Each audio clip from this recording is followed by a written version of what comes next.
time for the show that brings you the biggest names and top stories in all of sports, Sports Journey with myself, Lake Lewis. What's up, everyone? Sports Journey with myself, Lake Lewis, right here on the Sports Journey Broadcast Network. We've got a really good show coming up for you today. As you can tell on the screen, we try to give you everything you need to know about today's program.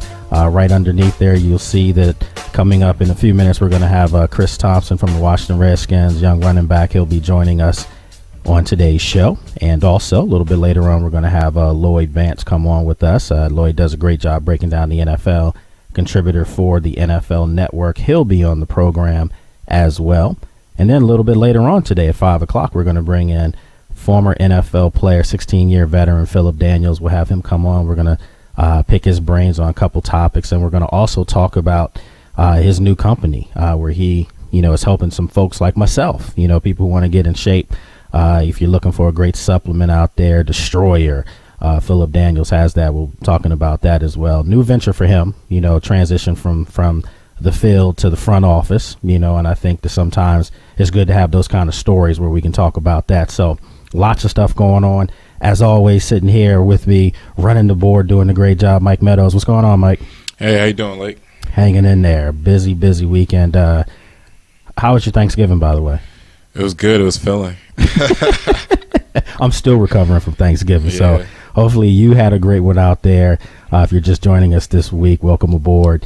We're going to talk about so many different things, but I had to talk about this before we really get into everything. We were going to break down BCS, and I do think there's a bias there. We're going to talk about that shortly, but before we do that, a quick note on some other college news. Steve Sarkisian, from former coach at Washington, now gets the head coaching job at USC. And I wanted to get everyone's thoughts on that. Do you think it's a good hire for USC, or is it a bad hire? And Mike, I got to tell you, this looks like a blast from the past, so to speak. They tried it with Lane Kiffin, didn't work. He was an assistant under Pete Carroll. And we all know the glory days. We know about, Carson Palmer and Matt Leinart and Reggie Bush and Lindell White and all those great players that were there. But I thought that their interim coach, Edge Orgeron, had done a pretty good job. I thought they could have given him the job, but they wanted to go out and get someone else. Do you think this is a good hire? I think it's a good hire as far as what I know about USC football. Mm-hmm. The program kind of became irrelevant over the time. Like since Fair. Pete Carroll left, they became irrelevant.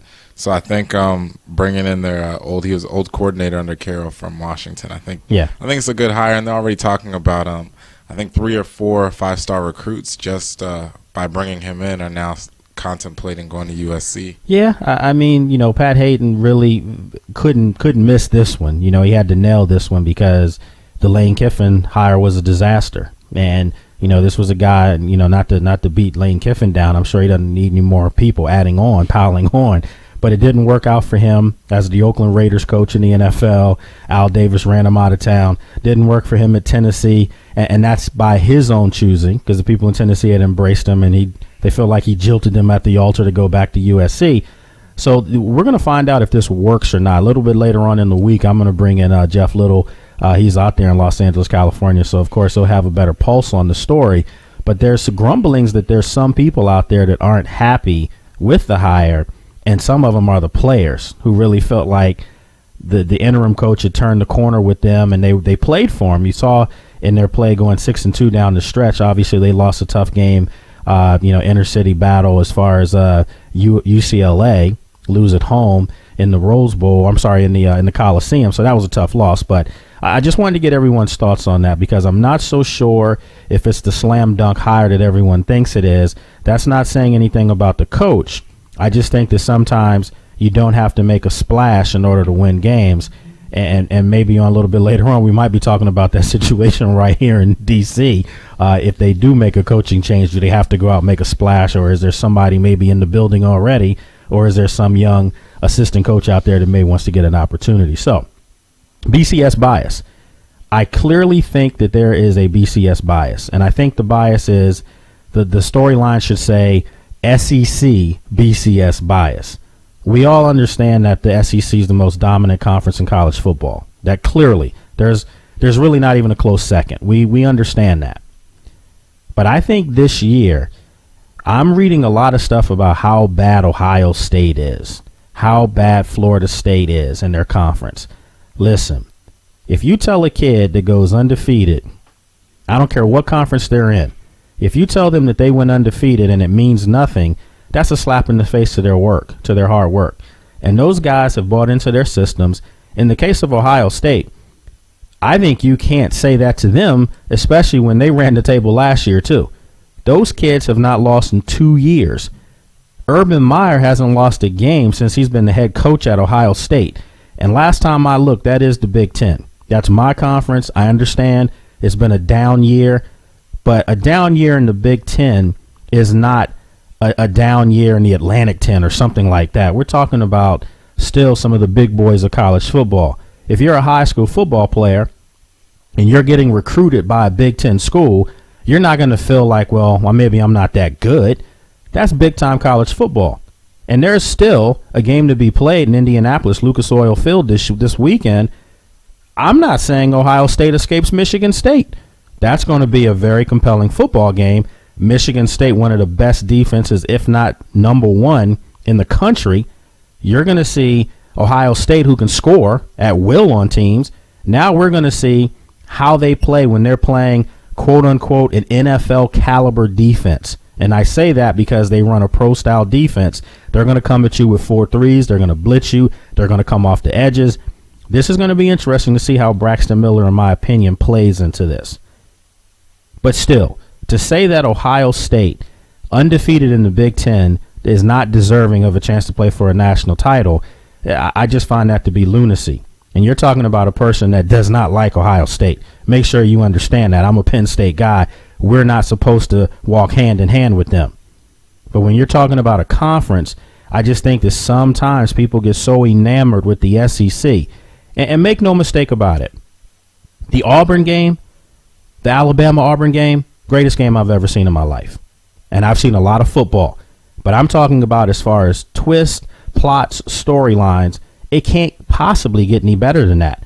I told someone the other day, when they start showing greatest plays of all time in college football history, you might as well take that, the band or, the game as they call it out on the West Coast between Stanford and Cal. We all seen the pictures many times, the video of, the player running in the end zone and he tramples the band member for Cal. Well, you know what? That's not the signature play of college football anymore. It happened this past weekend between Alabama and between Auburn. And to me, it's just as big as the game out on the West Coast, if not more, because you're talking about the Iron Bowl. That's a great, great football game. And to talk about Auburn, yeah, I feel bad for them because I'm going to sit here and say something where you're going to call me a hypocrite now. I have said all year long that if you're a one-loss team from the SEC, you are deserving to play for the national title. Because let's face it, if you want to go the other way now and say, well, Lake, give me a reason why Ohio State should not be able to play for the national title, I'll give you a reason why Florida State shouldn't be able to play, because their conferences weren't that good, bottom line. Florida State went into a severely overranked team when they played. At the time, Clemson was number 3 in the country. They went in there and smacked them around. You can't be the third-ranked team in the country and surrender 50 points on your home field. That's just impossible. So clearly there was a flaw in the rankings right there, and Clemson proved that throughout the year. Miami, overrated. We saw that. But nevertheless, getting back to the bigger picture here, should a one-loss team in the SEC be able to play for the national title? Mike, you're shaking your head. Tell me why. Like I said last week, one-loss team, unless you lost like maybe week 1, 2, 3.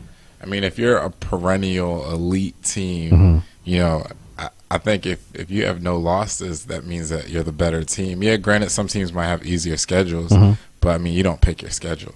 You can only play the schedule you're given. So if you have a loss, I don't think you should be in the BCS game. Well, and for all those people out there, remember Alabama just 2 weeks ago, right before they played, Auburn, they played Chattanooga. I mean, are you kidding me? So don't give me this, well, they don't play cream puffs. They intentionally scheduled a cream puff in between the Iron Bowl, and they did it last year, and they did it the year before that. You can look it up. they've scheduled cream puffs before the SEC championship game as well as the Iron Bowl. And I understand those are tough football games. I'm not taking anything away from Alabama or from any top team. I think most of the schools in the SEC did that. If you look at Florida, they lost their cream puff game. They lost to Georgia Southern, which at the start of the year, you cannot tell me that they thought they were going to lose that football game. That was a cream puff game to get well, just in case you were, trying to participate for the SEC championship game. Ohio State's final game against Michigan. And I don't care what anyone says, that's one of the greatest rival games in the country on any level in any conference. Does it sound like I'm being a homer here? Mike, does it sound like I'm being all about the Big Ten here? I mean, a little bit, but it's okay. But I mean, you understand where I'm coming from. It's not about just the Big Ten. What I'm doing here is I'm trying to let people understand that Ohio State's a good football team. They're a very good football team. And to say that they're not worthy, that's what bothers me. If you're going to make the argument that, yeah, an SEC school may be more deserving, okay, I may be able to swallow that a little better.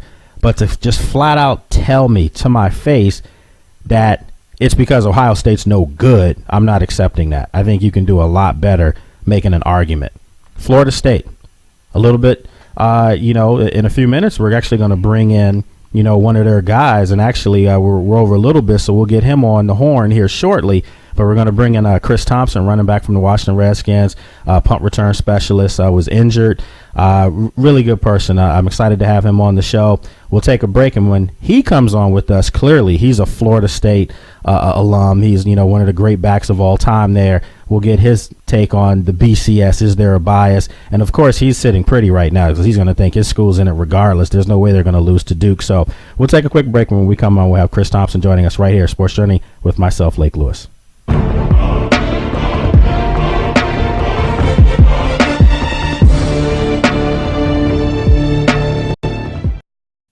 Let me tell you some of the reasons people get into trouble with credit cards.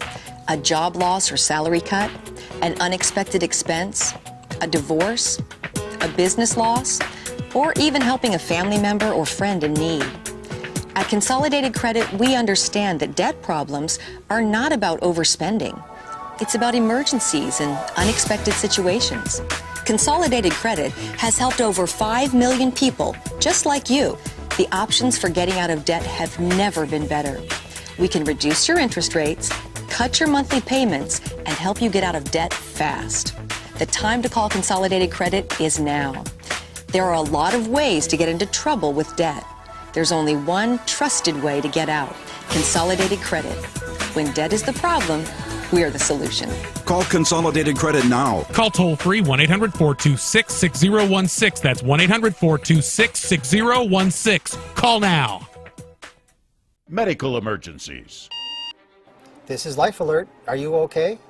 I've fallen and I can't get up. I'm calling for help right now. Sharon, we received a smoke signal coming from your kitchen. Get out now. We're calling the fire department. Home invasion. Emergencies away from home. I'm trying to get to my car, but it's still a ways away. I'm right here and we'll stay on the line with you and we can contact the police if necessary. And you can have this protection away from home for just $19.95 per month. If it weren't for Life Alert, I wouldn't be sitting here today. Life Alert saves a life from a catastrophe every 11 minutes. For a free Life Alert brochure, call 1-800-830-1951. That's 1-800-830-1951. Call now, 1-800-830-1951. For a free brochure, call 1-800-830-1951.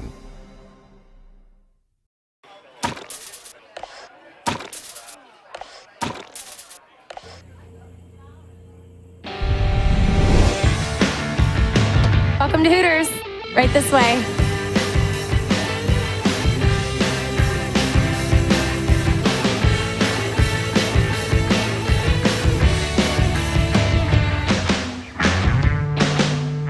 Wednesday is Wings Day at Hooters.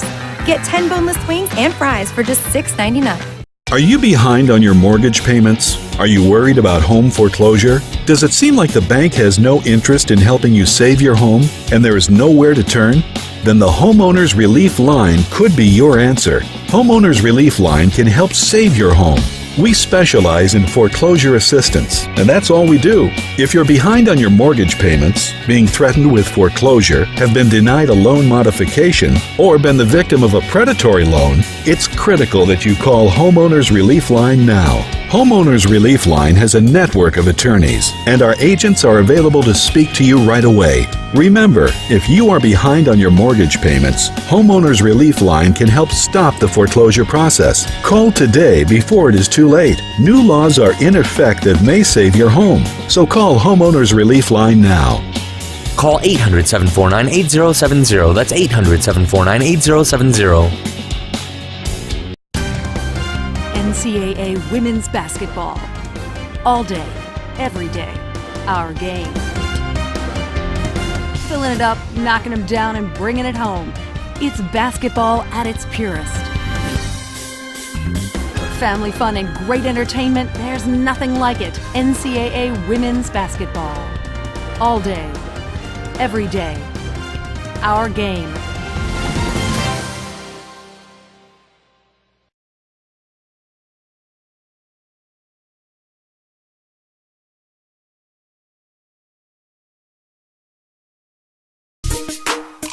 All right, folks, welcome back. Sports Journey with myself, Lake Lewis. And right now, we're going to bring in Washington Redskins running back Chris Thompson, joins us here on the line. What's going on, Chris? Hey, how you doing, Lake? I appreciate you coming on. And we've been talking about just the BCS right now. I said there was a BCS bias, Chris, that I think everyone talks about the SEC, and they're knocking the ACC. They're knocking the Big Ten. Are you tired of hearing about this? Yeah, I am. And I'm also a little upset that Alabama lost because I'm already predicting FSU to be in the national championship, and I just wanted to see that matchup. So of course, you know, and for anybody out there just saying that Ohio State's not a good football team, I have a problem with that. And obviously I'm biased because I'm a Big Ten guy, but they haven't lost a game in 2 years. And the coach of that team is Urban Meyer, who, by the way, did some work while he was the head coach of Florida in the SEC. So my question to you, though, is do you see possibly Missouri or Auburn, whoever wins the SEC championship game, jumping ahead of Ohio State and playing your school, Florida State, for the championship? I think it could, and I also think that, maybe it can all come down to maybe the score of that Ohio State and Michigan State game. I don't know quite how the BCS works, but I think that has a lot to do with it also. So yeah. And with it being another top five game for Auburn, I think that alone with the SEC being in the national championship the last 9 years or something, I would think all of that will kind of help them out. All right, let me give you a scenario here, and you just tell me true or false. And folks, right now we're talking with Washington Redskins running back, punt returner Chris Thompson. We'll talk about the Skins here in a little bit, get his thoughts on his first year, his impressions being here now as a pro. But right now we're talking about the BCS, and this guy did some work while he was at Florida State. His school right now sitting real pretty. I just don't see them losing to Duke, so they're guaranteed to be in the BCS championship game. But this is the scenario I want to paint to you, Chris, and you tell me if it's possible. Let's just say Ohio State loses to Michigan State and Auburn loses to Missouri. Will Alabama be right back there against Florida State? No question about it. Now, yay or nay, do you think that will happen, yay or nay? Yes, I think it's a big chance that it could happen. All right. Michigan State defense being so good, I think it could happen. Okay. Is that the scenario you said you wanted to see them play Alabama? Do you think that would be the ideal best game for Florida State, or do you just see them if they were to play Ohio State or if they were to play Missouri or Auburn for that matter? Would they roll either one of those teams? I think it'll be bigger with the Alabama game just because Jimbo coached under Nick Saban. Jameis Winston, he's from Alabama. Nice storyline. Just to talk, even when I was at Florida State, we fell short pretty much from my sophomore to senior year, but it was talk every year about if FSU and Alabama could play, what would be the result. So I think that alone, just wanting to see how that game ends, it'll get a lot, from the media. A lot of people will watch that. Well, folks, that one of my nicknames is Lake Stradamus. I always predict the future here on the show. However, this young man right here, way back in September, actually came out. We did a broadcast together in Tyson's Corner, and this guy came out, and I asked him right there in front of everybody. I said, could Florida State, if they were in the SEC, could they play with the top 2 or 3 schools? And he said yes, and he said it emphatically, like he didn't even think twice. And I said, you truly believe in your heart that they could play with Alabama, that they could play with Auburn, that they could play with LSU, just some of the big schools, they could play with Florida? And he said, absolutely. So you might get your wish here. I sure hope so. Game is in Los Angeles. Does Florida State travel well? I mean, obviously, I was in Florida for a while, and all the games were in the state. But to have to go to Los Angeles, that's another question, because I will say Ohio State travels extremely well, and this is about money at the end of the day. Does Florida State travel well? Do you think they'll put up a good showing in Los Angeles? I really do. Just being there my last couple years, we didn't go out that far as bowl games or anything. We did have a game my sophomore and junior year when we played Utah, and we went there. I mean BYU, and we went to Utah one time, and we had a good showing out there. Okay. So. Well, Utah's not Los Angeles, so if you showed well in Utah, then I would imagine you would do just fine in Los Angeles. Oh yeah. well, listen, you're finishing up, so to speak, your first year as a Washington Redskin rookie player. You were injured, and your season came to a stop, because of your injury. As far as the Redskins fans listening out there, I can say that you really didn't get a chance to see what this guy could do as he's trying to get himself 100% getting into next year. But what's your impression so far as being a Washington Redskin? I have enjoyed it, but at the same time, just not the results I expected. Right. I watched from home last year, just the Redskins. Didn't know much about the winning streak and everything, but I did pay attention here and there to, of course, Archie Durant, Alfred being rookies and everything. And I would tell my friends, man, I want to go play over there.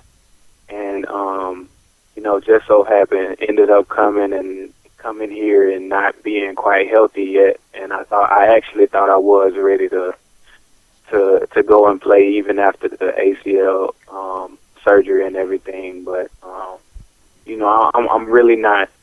I'm not used to losing like this, so I took it pretty hard, especially being a rookie in this league. Just not knowing how everything operates and pretty much being on edge every single day. But it's been a big learning experience for me, and even just having this opportunity coming up to be able to finally have a season where, hopefully I can go into healthy and be able to, be myself and show the fans what I really have and this team and organization. Well, and I think that most fans who saw you play, I'm one of them, saw you play in college, and you did some dynamic things. And I think that, for a young guy coming to this team where the running back stable is probably the deepest in the NFL, just the fact that you got a chance to sit back there and learn from some really good, young, talented players will help you in the future. And I say, as long as you, as long as you keep your faith, man, and keep working hard, good things will happen. So you're on the right path. You're doing some good stuff. What's your take on the city? From just being up here in the Washington metropolitan area, the DMV, as everyone calls it now, coming from a small town in Florida. I love it here. Just I don't like traffic. well, you can't get rid of that. Yeah, everything other than the traffic is great here. I love this whole area. Yeah, and this guy's going to be here, in the off season as well. You almost have to be here, getting yourself rehab. But You're a person that wants to get out and meet some new people and, just get to know the community out here. But I think, as you can tell yourself, the fan base here, they'll root for this team, win, lose, or draw. So you're in a good situation, and just get yourself healthy, and everything will work itself out. And always keep that faith. All right. Yeah, I sure will. All right. Well, look, Chris, I definitely appreciate you coming on. Sorry I kept you 5 minutes late, but I get a little long-winded doing the show. That's what happens. So, but hey, real quick, let me put you on the spot here, real quick though, and I obviously expect for you to say your school, but Florida State. I'll give you 3 teams, and you give me the scores of those games. Okay. Florida State versus Ohio State. I'll say 35-17, Florida State. Okay. All right. Florida State versus Auburn. 42-35. Oh, a shootout. Yeah. Okay. Florida State versus Missouri. See, no one's talking about Missouri, but what if Missouri goes in and blows up Auburn? They're going to get a real good look there. So Florida State versus Missouri. I think Missouri will put up a good 28, 31, something like that. They'll put up so I'll say like 45-31. Okay, and then your dream matchup against Alabama, Florida State, Alabama. 21-14, 21-7.